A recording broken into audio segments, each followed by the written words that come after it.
Hello everyone, the purpose of this video is to teach you the syntax of Python based upon your current knowledge of Java. In order to do this, I have a clip set up here on the left to run Java. I'll write all the Java code here, we'll run it, and then I'll write the equivalent code over here in Python. For Python, I'm just using the PyCharm IDE, same setup, I'll just run it and then the console will be down here. But okay, let's get into it. So, first, before we start coding, I want to talk about the main differences between Java and Python. First, if we're over here in Java and you create a statement int a, you always end your statement with a semicolon. In Python, there's no need for semicolons. Next thing is that you have a lot of flexibility in Java in regards to where you put your statements. If you want to put a couple spaces, put it over here. Let's put a couple more spaces, put it over here. This will still run and it will function the same as if you formatted it correctly. That is not the same as in Python. In Python, you have to be very careful about how you indent and where you're placing your statements. Indentation matters, and rather than using brackets with control statements like Java does, Python depends upon indentation, and we'll see that more as we head into control statements. But now let's actually start coding. And the very first thing we're going to start with is printing. So if you want to print to the console in Java, all it is system out print, put whatever you'd like to print in quotations. So hello, we can run, there's hello. If you want two hellos, we can say system out print again, let's put hello again. And run, there's hello, hello. Now, what if we want the second hello to be on its own line? Well, we can just make this one a print line. That'll cause a new line character to occur after this, which forces this guy onto the next line. So there's our two hellos, second one on the second line.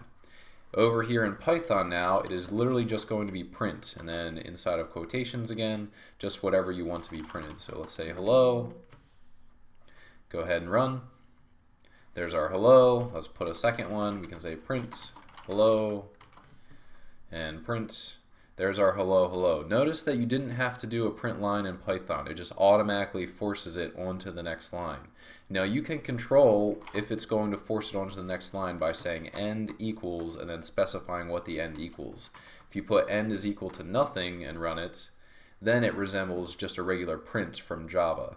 You could also put a space here, then it'll put a space between them, and there you have your printing.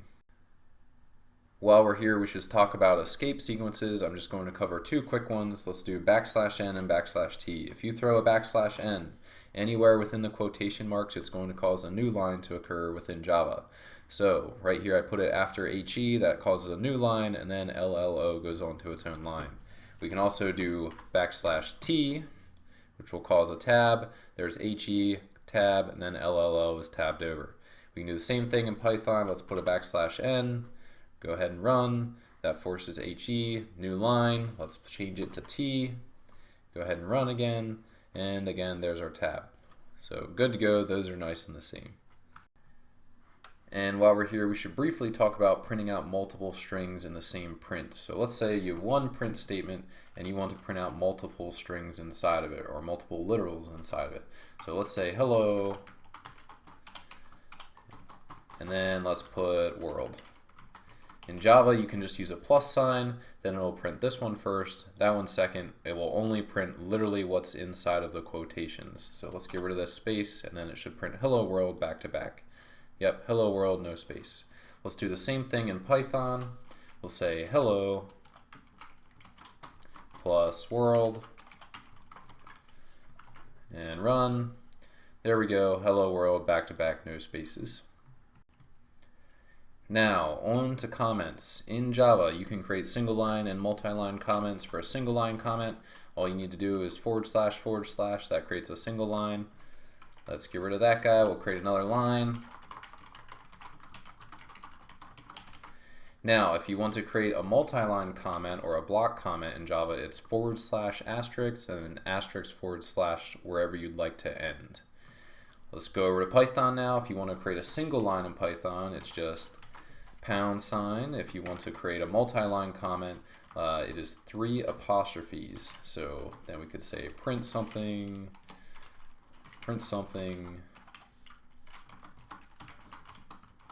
hello, hello, and those are all commented out.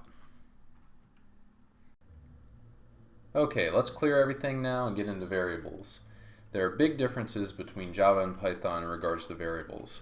Java is very structured. Every time you create a variable in Java, you have to specifically say what type the variable is going to be. So main types that I use in Java are int, that can hold positive and negative whole numbers and 0. I use double, that can hold floating point numbers, so 3.4, 2.5, things of that nature.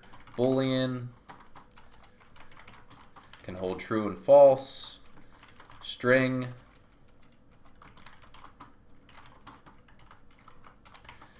and these can hold words or phrases. Now, Python is very different. In Python, if you want a variable x, we can just set x equal to whatever we want it to be. If we want it to equal 4, that's fine. It will equal 4. If we want it to equal 4.5, that's fine. It's now equal to 4.5. Even if we want to set it equal to words, we can set it equal to words. Or phrases, we can have space, we can have symbols.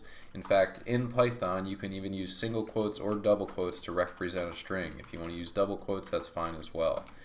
Recall that in Java, when you use single quotes versus double quotes, single quotes represented a character. So if you say char c equals c, that's a character rather than a string. In Python, characters and strings, strings are all represented by both single and double quotes. And now that we have multiple variable types, let's talk about printing different variable types. So let's go over here and create an int x. Let's set it equal to 4. Then we'll say system out print x is equal to, and then whatever the value of x really is. So now let's run. We'll say x is equal to 4. Good, because we set it to 4 here. We'll do the same thing over here in Python. Let's say x is equal to 4. We'll go print x is equal to, but now we can't use plus as our concatenation operator over here. We have to use comma and then x. So now let's go ahead and run it in Python. There's our x is equal to 4. But wait, if you notice this, it looks like there are 2 spaces here, and there actually are. If you get rid of this space, then it looks correct. So x space equals space 4. The reason for this is because just like Python automatically puts a new line after every print, it also puts a space every time you put a comma in here to add in different variables or different string literals. Every time you do that, it automatically puts a space in there, so you don't need to actually put one in quotes. Now you can control this just like you can control the end of the print. You can say sep is equal to, and then if you don't want it to be separated by a space, you can say, well, separation is equal to nothing, and then our normal space in here will actually be red, and then that will look correct. You could put multiple spaces in here if you want. There's 3 spaces, and it moves the 4 over. Okay, but let's actually get rid of these extra spaces. We'll put it back to nothing, and now let's work with some mathematical operators. Over here in Java, I'd like to say, let's say just 4 plus 4,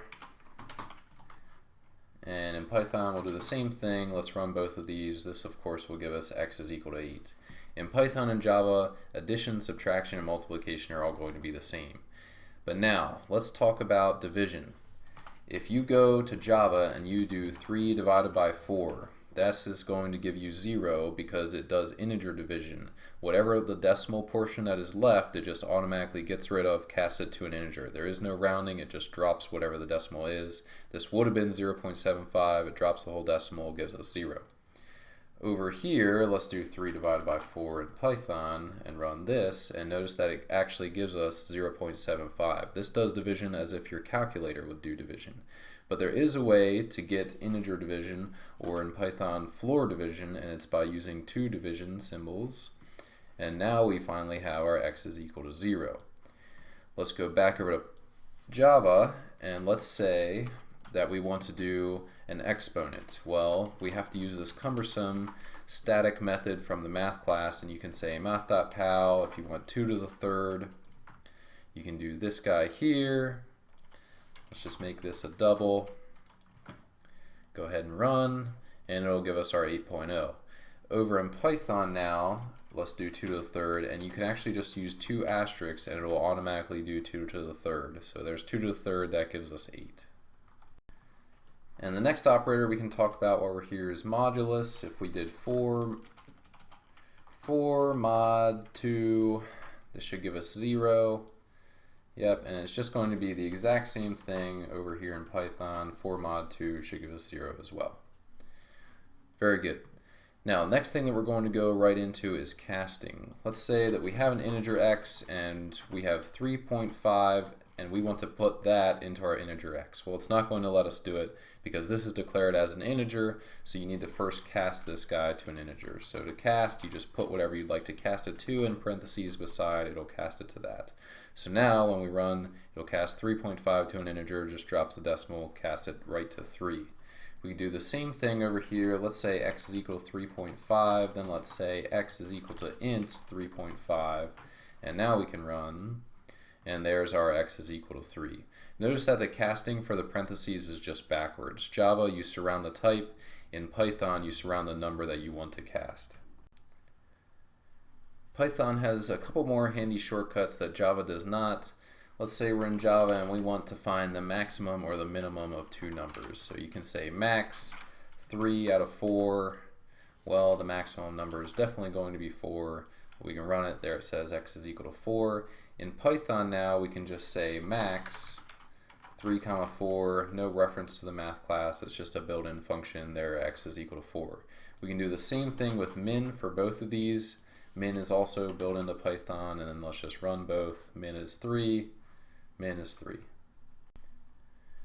Now, creating programs in the console isn't very much fun unless we're getting input from the user, so let's do that in Java first. I'm going to do it in Java by creating an instance of the scanner class. So I'm going to say scanner, I'll call it reader equals new scanner, then as a parameter it takes in a system.in.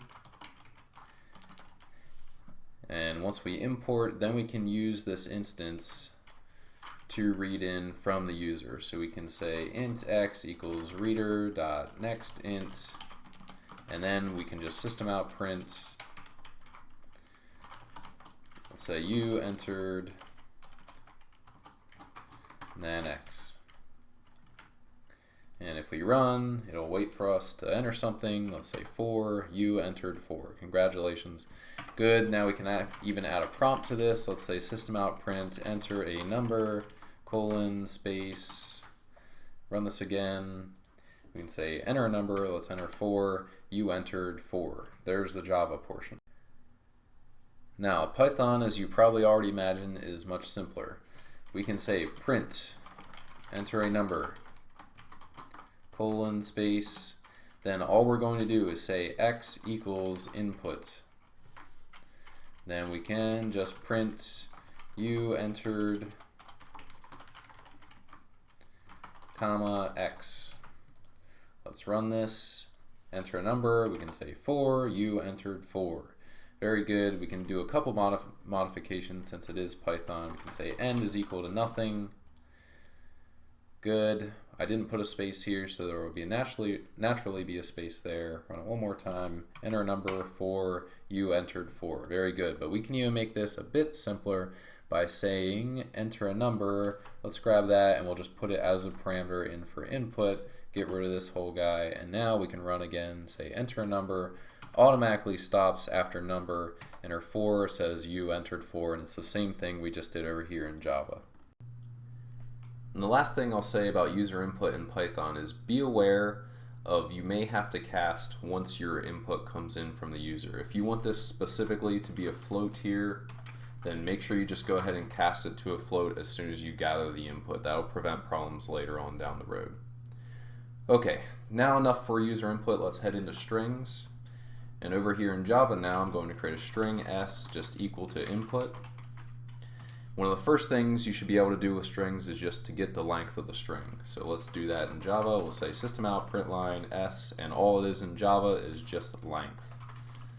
That's a method of the string class. It'll just print how many characters are in input. There are 5. Now let's do the same thing in Python. Let's say s is equal to input. In Python there's a built-in function called len for length, and then we can just put in as a parameter whatever we want the length of. We want the length of s, which is a string, so it should give us how many characters there. There are 5.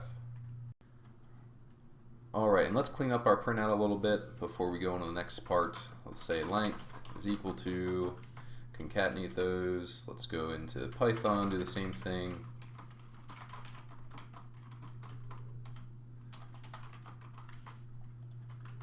And run both just to make sure there are no errors. Okay, length is equal to 5. Good. Now, next thing that we're going to cover is substrings. In Java, if you want a substring, there's just a substring method. So S is our string, we can just hit the method selector and say substring. The first one that I'm going to cover is the one where it takes in one parameter. So if you put in 2, it's going to go to whatever character is at index 2, and then it takes that to the end. So I is 0, N is 1, P is 2, so it should give us put when we print this. Say substring 1, and there's our put. Now, for the equivalent in Python, Python created beautiful syntax for accessing substrings, and here's how it works. We're going to say substring 1 just like we did last time, and we're going to say S square brackets and then a colon on the inside, and then here on the left side you can designate the start index and on the right the stop index. But now if we just put 2 on the left with no stop index, that means it goes from 2 to the end. So again, I is 0, N is 1, P is 2, it should take 2 to the end and say substring 1 is put, and there we have it. And now let's do a similar example with both a start index and a stop index. So let's just copy and paste this. We'll do substring example 2, and now we're going to say 1, 3. So we're going to start at index 1, end at index 3, but it does not include index 3. So the only 2 letters we should actually get are index 1, which is N, and index 2, which is P. So it should say substring 2, NP. Very good. Let's go over here, we'll copy and paste substring 2, and we'll do the same thing. Let's just go 1 to 3 here, run, and there we have our NP. Alright, we'll do one last string example here. This is where Python will really prevail. Let's have a situation where you know that you want the last 3 letters of a string.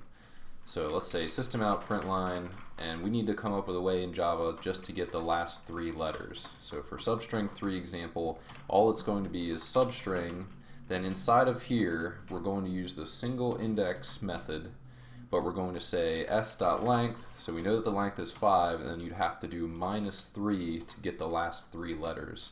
So now when we print this, it should give us put like our substring 1 example did, because the length is 5, -3 will put us at index 2 to the end. And now the really nice thing about Python is that rather than doing length -3 over here, let's say substring 3, we can simply do S and then -3 colon to the end. So the -3 says go from the end, the last 3 characters, and then print it out. And there's our puts. Negative indices are very nice. If you want the last character, you can just put -1. If you want the last 2, you can put -2. You could also put -3, but let's stop at -1, so this should give us PU. There it is. Python is very flexible with grabbing substrings from an original string. And now we should talk about using the contains method in Java. So let's say system out println, we'll do a contains example, and this is just used to determine if there is a substring or an individual character within an original string. So we can say S method selector contains, and now within quotes here we can put whatever we're going to search for. So let's search for P. If we search for P, then it should give us a true or false as to whether or not P resides within input. Yes, it does, so there's our true. We could put PU. PU should exist in there as well. We could run it. There's still our true.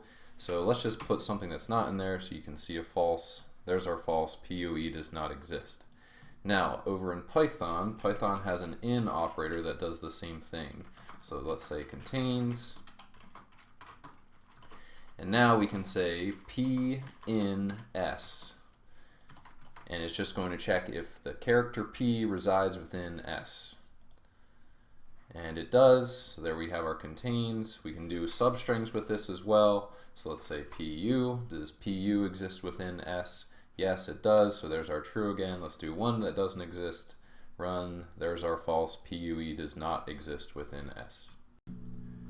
Alright, and we could keep going on with this for a while, but we're going to stop it here. The last thing I'll say is that in both Java and Python, Strings are immutable. They cannot be changed. So every one of these methods that we used in Java, this provided us with a new string object.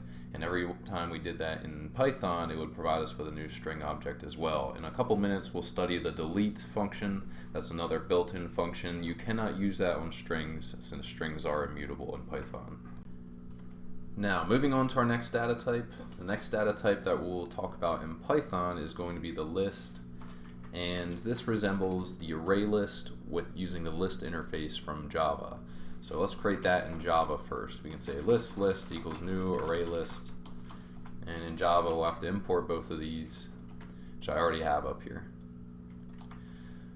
Now, in Python, if you want to create a list, all you need to do is say 2 square brackets. That creates an empty list. And now we can add things to the list. We can remove things from the list just like you can with the list interface from Java. Now, before we modify elements, I'll say this about lists in Java. It's typical to add a type parameter here, so you could say list integer list equals new array list integer. So now when you start adding elements to this list, the only thing that you can add are integers here. Since we can add any object we want over here to our list in Python, I'm just going to take away those type parameters in Java so we can do the same thing over here. Now, let's add a couple things to our list. In Java, we can say list.add. All it is a method just to add things to the list. If we can add house, let's add some more things. We'll add mouse and blouse. And now if we want to print out our list, it's easy to do. All we need to do is system out print list. Let's run, and there's our nice printout of our list. These also have indices, so house is 0, mouse is 1, blouse is 2. We can get the size of our list.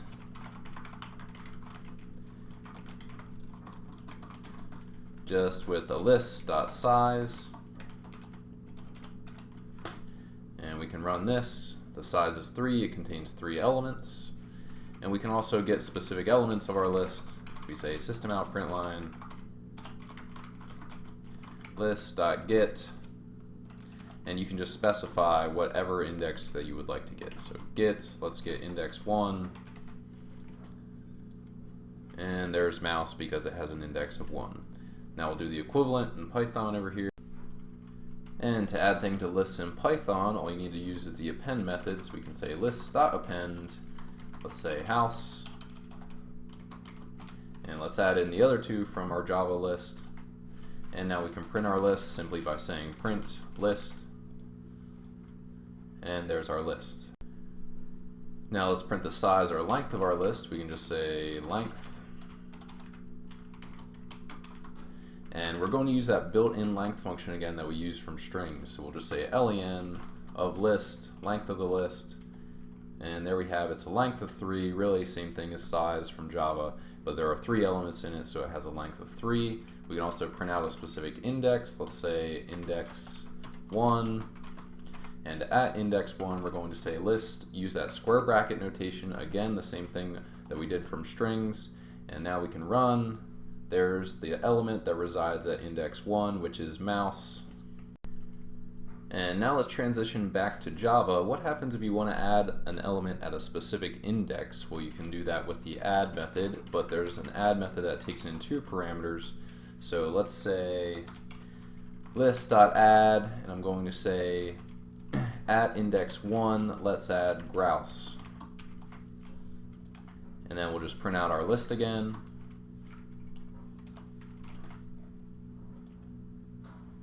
So now it's house, grouse, mouse, blouse. Now also notice that grouse pushed mouse and blouse over, and each index essentially added 1. So now this is 0, grouse is 1, mouse is 2, blouse is 3.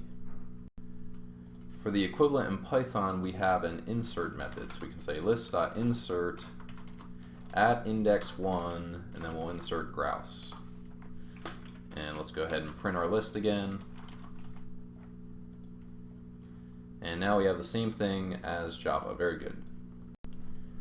And now let's say after we added grouse, well, now we want to remove it. There is a remove method. and we'll just specify an index. We want to remove the element at index 1, and we'll print out our list again in Java, system out print line list. And now grouse is gone. We're back to the original list that we started with, and both of these have the original indices that they started with. Over here now we can use the built-in delete function. And inside of here we'll just tell it what to delete. Well, of list we want to delete index 1. So go into list, delete index 1, and then we'll print out our list again. So print list. And there we have it. It found grouse at index 1 and deleted it, and now we're back to our original list. This delete notation is very handy. You can specify a range in here as well. Let's say you want to delete from index 1 to index 2. Should give us the same printout, just deletes index 1 because 2 isn't included. If you want 2 included, you could do 1 to 3. That should delete both grouse and mouse. There, both of those are deleted, and now we're just down to house and blouse. And while I didn't specifically say this, you can use this notation for accessing elements as well. If up here we wanted to access more than just index 1, if we wanted to access indices 1 and 2, we could say, well, get 1 to 3, not including the 3. So this should change our line here where it says index 1. Now we have mouse and blouse instead of just mouse. Let's put that back to the way it was so it makes sense. And now I just want to do some operations with lists only in Python. Now I'm going to delete all this. We'll start with our original list again, and then I'm actually going to create a second list just called list2, and we'll make it contain the same elements.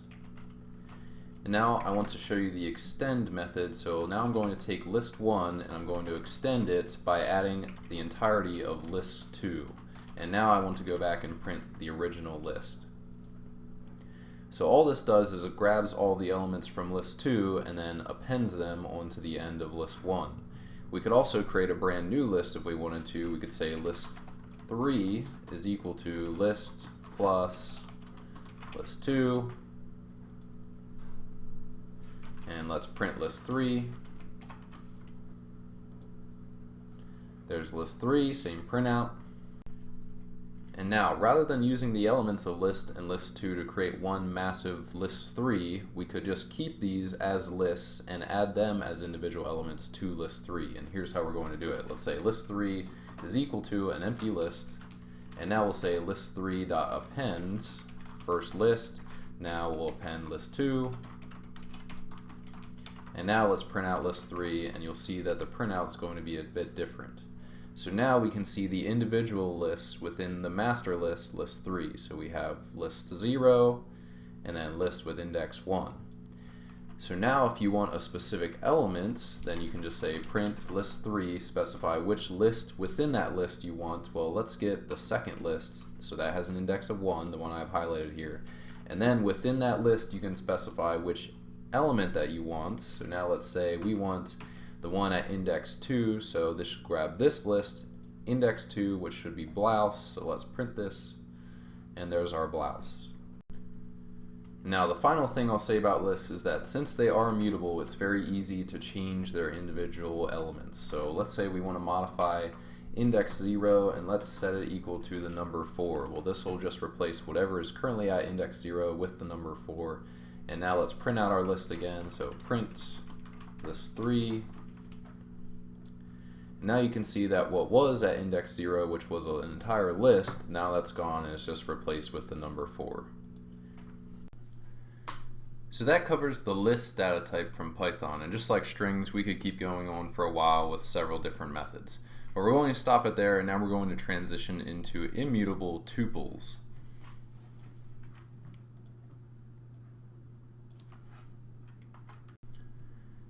And I'm going to do this one solely in Python over here because the closest thing to a tuple in Java would be an immutable list, or a list that cannot be modified.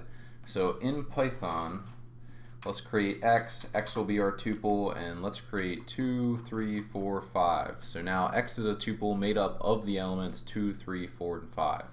Now, it's very similar to a list, except as I said before, tuples are not mutable. They're considered to be immutable. We cannot change the elements of this tuple now. We cannot say, well, let's set index 0 to 7. We can't do this. If we would run this, we're going to get an error. And there we have it.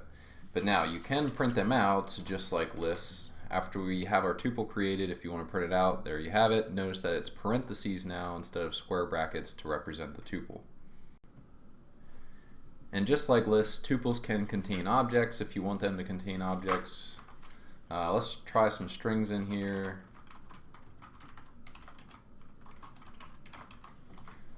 And we can run this.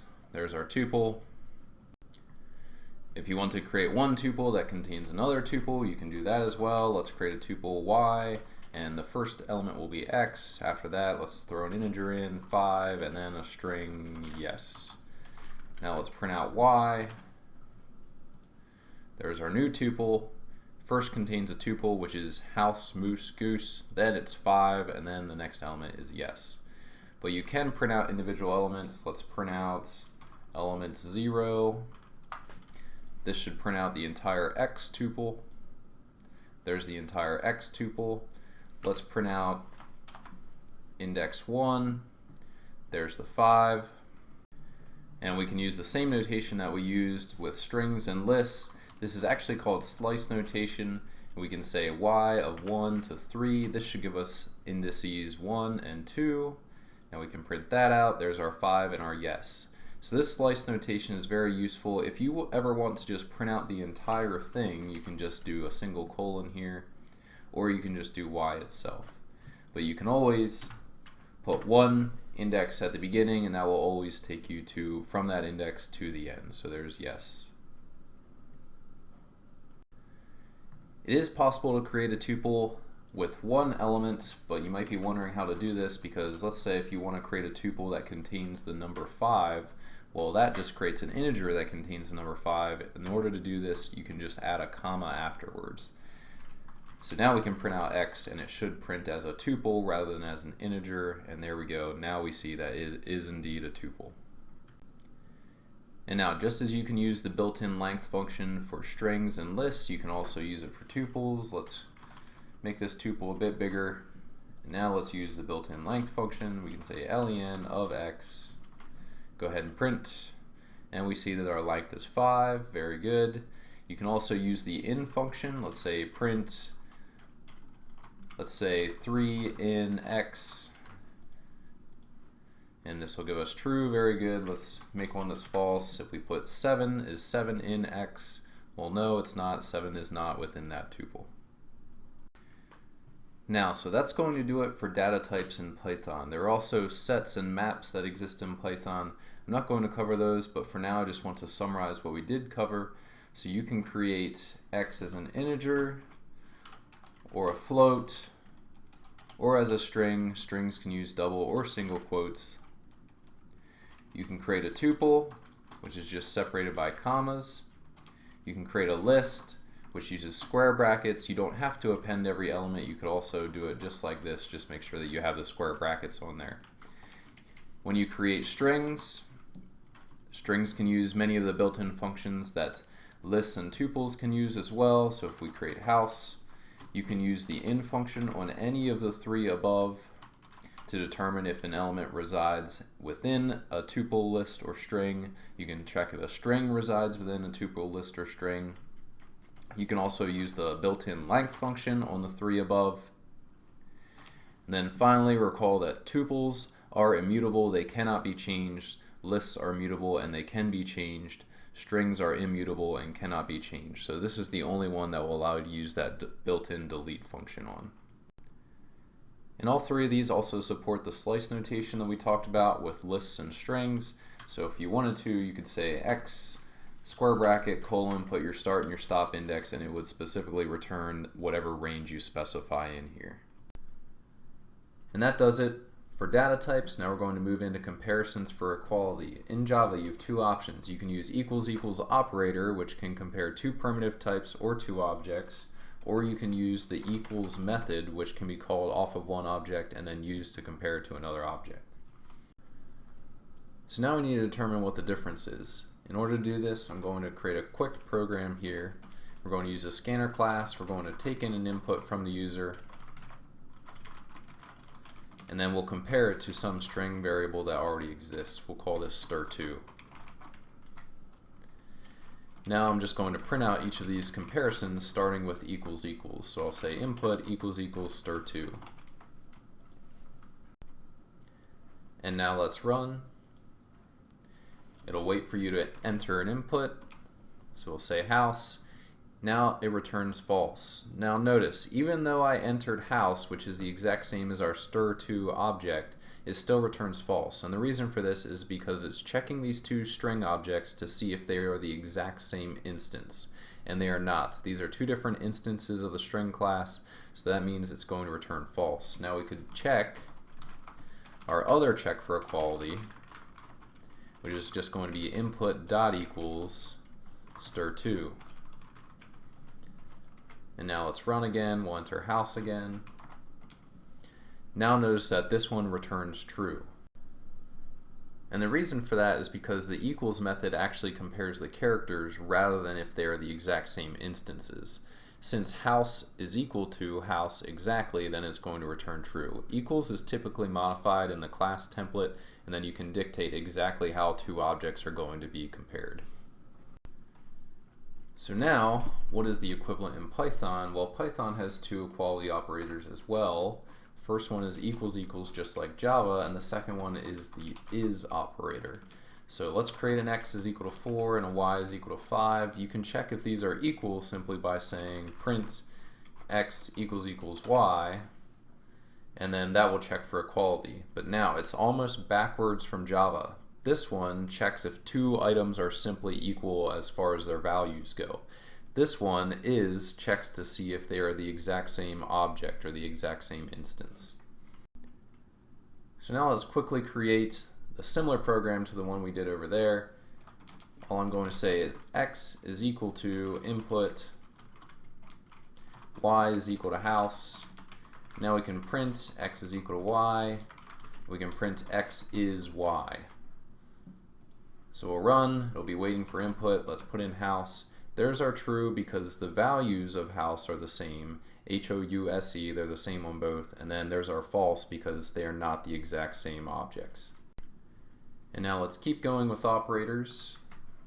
In Java, there are 4 operators that I'm sure you're very familiar with. They're less than, greater than, less than or equal to, greater than or equal to, and they can be formed like this: less than, greater than, less than or equal to, greater than or equal to. Python has the exact same operators, so if you wanted to, you could say 4 is less than 5, and we could print that out, and it's true, and we could do the same thing with less than or equal to, greater than or equal to, so on. And in Java, there's also the not equal to operator, which is the same in Python. You can check if the values of two variables are not equal to each other, so we can say 4 is not equal to 5, well, that's true. In Java, you can use logical operators now to negate or combine different relational expressions, and you can do that in Python. First, an example in Java, you can say, let's say 4 is less than 5, but then you want to negate that. Well, you can negate that whole expression by using the exclamation point. So that says not 4 is less than 5. Then we can print that out. 4 is less than 5 is true, so we'll negate it to false. Very good. In Python, it's going to be a bit different, and you're going to say not 4 is less than 5. And it's literally the word not. So there's our false in Python. And in Java, there are 2 more logical operators. So as far as logical operators goes, they are not, and or. And we can use these in expressions like this, where we can say 4 is less than 5, and we also want 6 to be less than 7. So both of these have to be true in order for the entire thing to return true. So we can run this. This, of course, will return true. You can do the same thing in Python. Here's your operator summary in Python. Not, instead of being the exclamation, is obviously not, and then and or are also just written out. So if we want to do this similar expression in Python, it would just be 4 is less than 5 and 6 is less than 7. And there's our true. We can also demonstrate OR quickly just by changing this. Let's make this one false. So 6 is greater than 7. Well, that's not true, but it's okay because 4 is still less than 5, so this guy should still return true, and there we go. Now we're finally going to enter into control statements. We'll start with the if statement. In Java, you can just say if some relational expression here, 4 is less than 5, then we can system out.println, let's just print 1. And we can run, since 4 is less than 5, it will go into the if. In Python, the notation is going to be much different. Since Python depends upon tabbing and white space, we're going to say if 4 is less than 5, no parentheses, and now colon to say that we're entering into the if, and now everything that's going to be inside of the if is going to be tabbed over 1. Then once we want to go back out of the if, then we'll just go back over to the far left.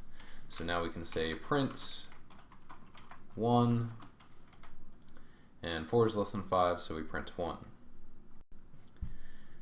In Java, you can do an else, so this covers everything else. In case 4 is less than 5 is not true, we'll print a 2 here, and let's just make this false so we can see it go into the else. We'll run, there's our 2. Python has similar else statement, just else colon print 2. And we'll change this as well. Run, and there's our 2. Now, Java has the ability to chain if statements, and you can do so like this, else if, let's say 4 is greater than 3, then we'll system out print 3. So now only one of these will ever be executed. It's different than just simply writing 3 different if statements. Only one of these will ever actually print, so it will print 1, 2, or 3, whichever one is true first. So this one is the first one that's going to evaluate to true, so we'll print this guy. There's our 3. In Python, it's going to be a bit different. It's going to be elif, and then put your condition, so 4 is greater than 3, colon, print 3. And there's our 3. And now let's talk about loops.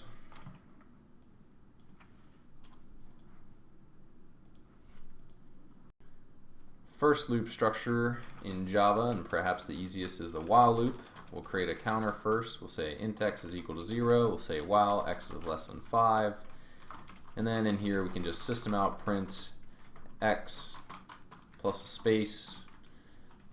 And then we'll hit an x plus plus just to update x every time. So this should print 0 through 4. There's our 0 through 4. We can do a similar thing in Python. X is equal to 0. While x is less than 5, again, no parentheses here, then colon, then same rules, everything that's going to be tabbed over will be inside the while loop. Then we can just print x, and I'm going to change the end to just be a space, then update our x. Rather than doing a plus plus here, we'll just have to do plus equal 1. Go ahead and run, 0 through 4, same as. And really, if there's one thing that Python lacks, it's the increment and decrement operators. You can't just say x plus plus or x minus minus like you can in C++ and Java. Every time you have to use the plus equal 1. And now let's go to for loops. In Java, the typical for loop looks like this. Int I is equal to 0, I is less than 5, I plus plus essentially does the same thing as the while loop. We just put everything at the top here, and let's system out print I plus a space, and there's our 0 through 4. In Python now it's going to be a bit different. For Python, there is no standard notation like this. We're going to say for x in, and then we're going to use range. And in range, we're going to put the uppermost limit. So limit is 5, and now we can just print out x and is equal to a space. And there's our 0 through 4. So here's how range works. Range automatically takes from 0 up to, but not including, the limit that you specify, and then it increments it by 1. So saying for x in range 5 gives us 0 through 4. We could do x in range 10, and then it would give us 0 through 9. You can also tell the range function where to start. If you want to start at 2 and go from 2 to 10 incrementing by 1, then you can just put 2 comma 10. There's 2 through 10 but not including 10, so it stops at 9. You can also tell it how to increase. So let's say 2 to 10 increasing by 3. So there's 2, 5, 8, 10 is the uppermost limit, so it won't go up to 11. And the next repetition structure is going to be the for each loop in Java. For this, I'm just going to create a quick array.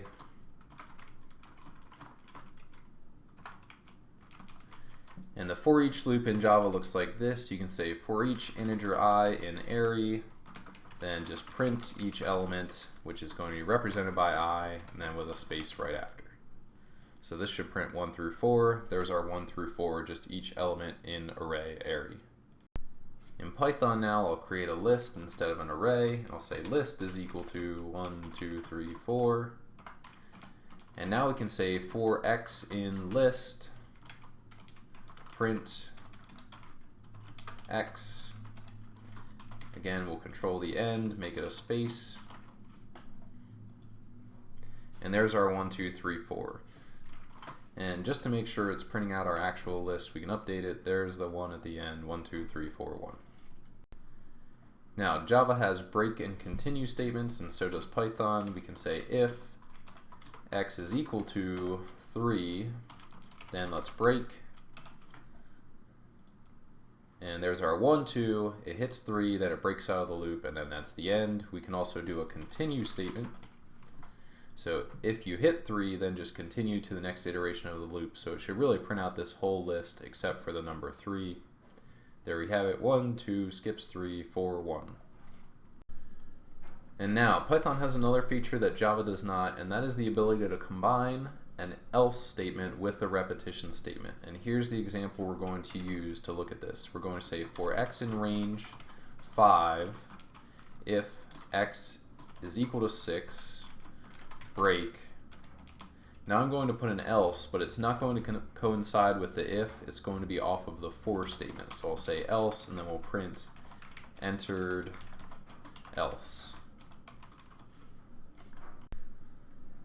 And so now how does this work? Well, we say for x in range 5, so it's going to go 0, 1, 2, 3, 4. If x is equal to 6, which it will never be equal to 6, then we're going to break out of the loop. Now, the else statement is executed if this makes it naturally through each iteration and then it ends the for loop naturally without hitting a break statement. Then the else statement will be executed. If a break statement is hit, then the else is skipped and it will just go down through the rest of the code. But let's go ahead and run this. There it entered the else. Now we can prove what I just said by, let's say if x is equal to 3, then we'll hit the break statement and it will never print entered else, so nothing should be printed. And there you have it. And that's good now for repetition statements, so let's clear our slate again, and now we're going to get into functions. To demonstrate this, I'm going to create a private helper method over here, and then we'll just create the same function over here. So in Java, I'm going to say private static, just since we're using this with the main. And then this is going to return an integer, and we're just going to make a sum method that takes in 3 integers and then returns the sum. So int a, int b, int c. And then all this is going to do is return a plus b plus c. That's it. Now in Java, you can then call that just by saying system.out.println, call sum 1, 2, 3. The sum should be 6. Let's go ahead and run. There's our sum. And now over in Python, let's create the same. In here, we're going to create a function which you can create by saying def and then just the name. So now we'll call it sum. And now we don't need to specify what type is going to be coming in as a parameter. All we need to simply say is how many are coming in. Well, there's going to be an A, a B, and a C, and then colon. Now everything that's indented over will be code for this function. So we can say return A plus B plus C.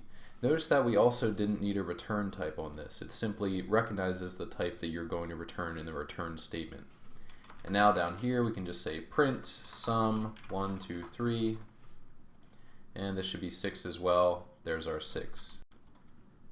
And now Python, being the nifty language that it is, added in a few extras, we can create a mystery variable and then just set it equal to the whole sum function. So let's delete that, and now we should be able to use mystery in the exact same way that we use sum. So let's print mystery 1, 2, 3, and let's run. There's our 6, and it does the exact same thing as still calling sum 1, 2, 3. So now we should get 6, 6, there it is. Now, one of the other very cool things about Python is that it supports optional parameters. In Java, if you wanted to create a sum method that could take in 3 or 2 parameters, you could just overload the method by creating a whole new method like this, static int sum. You could say int a, int b, return a plus b. Now when you make the call in here, depending upon how many parameters you put in, it will either call this method, which takes in 3 if there are 3 parameters, or this method, which takes in 2 if there are 2 parameters. But in Python, you can actually just create one function that has an optional parameter. So let's go ahead and do that, and the way to do that is just to say what the third one is going to equal here. And you could actually do this with all 3 of these if you wanted to. So we're going to default C to 0. So if the user only enters 2 parameters for A and B, then it's going to default the third one to 0 and then still return A plus B plus C. So let's try it, and we'll get rid of this guy, and we'll print sum 3, 4. Let's go ahead and run. There's our 7. And just to show you, we could also default this to a different number. It doesn't have to just be 0. We could default it to 10. So now it will be 3 plus 4 plus 10, which should give us 17. And there's our 17. And now let's clear everything, and we'll go into our last topic, which is going to be class structure and creating objects.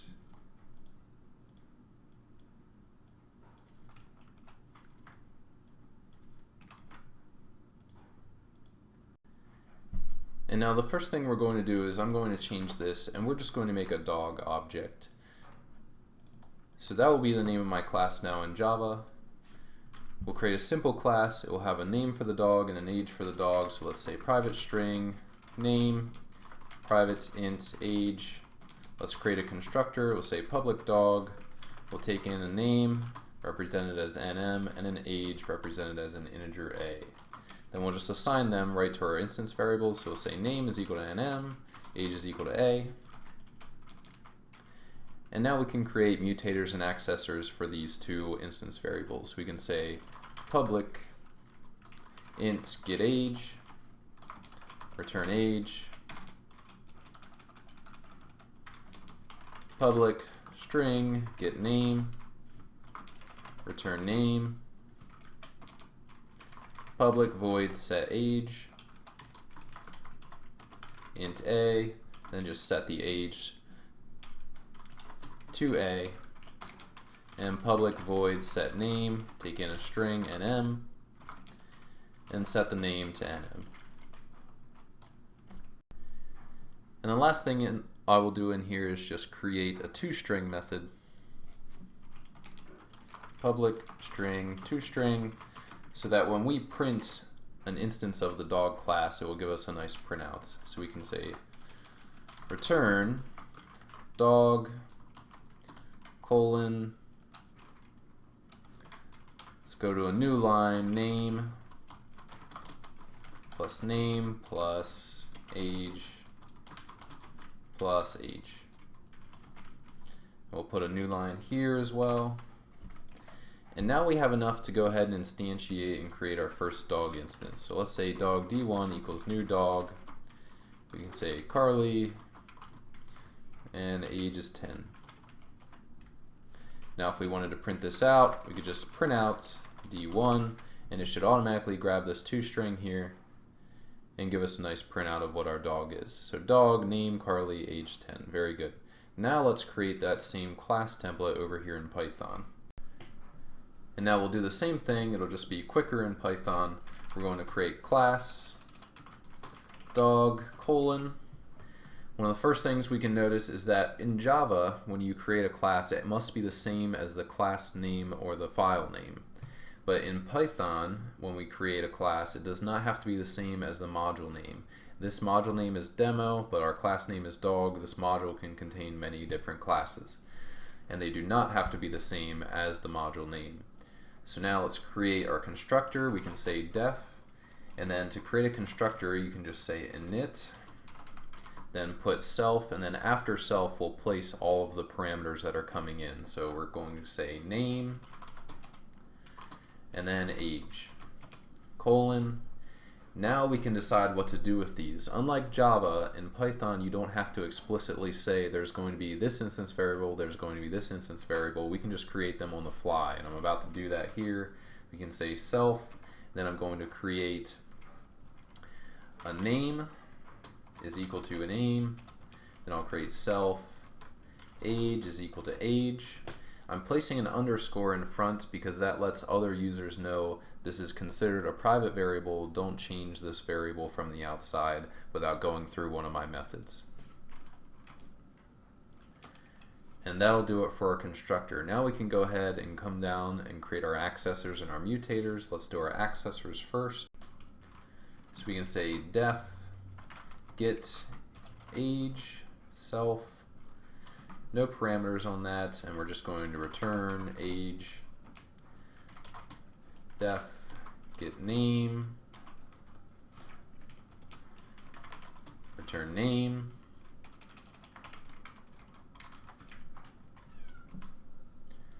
and we'll need self on this one as well. Now let's create our mutators. We'll say def set name,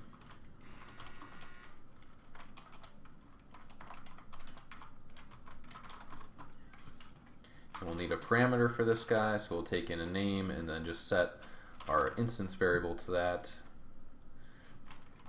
And now we'll do the same thing for age.